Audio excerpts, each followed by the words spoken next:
नमस्कार. मी डॉक्टर सौरभ पटवर्धन आणि मी आता बोलतोय स्पेनमधून, जिथे ही युरोपियन कॉन्फरन्स सध्या होत आहे आणि तिथे मी काही व्हिडिओज प्रेझेंट करणार आहे.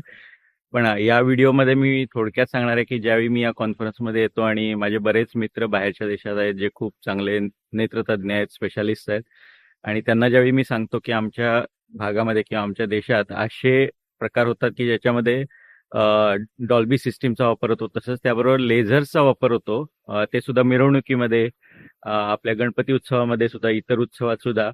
आणि हे लेझर्स आपल्या डोळ्याला घातक असतात. म्हणजे आमच्याकडे असे बरेच पेशंट येतात, अगदी तरुण मुलं येतात, ज्यांच्या पडद्याला ह्या लेझरमुळे छिद्र पडलेली असतात, ब्लिडिंग झालेलं असतं आणि काही लोकांची दृष्टी ही आयुष्यभरासाठी कमी होते. त्यामुळे अशा गोष्टी सांगितल्यावर ते म्हणतात की अशा गोष्टींना तुमचे गव्हर्नमेंट कशी काय परवानगी देते किंवा तुमचे लोक असे कसे काय वापरतात जे सामान्य लोकांना त्रासदायक आहेत आणि त्यांना कळतही नाही की याचे धोके किती आहेत.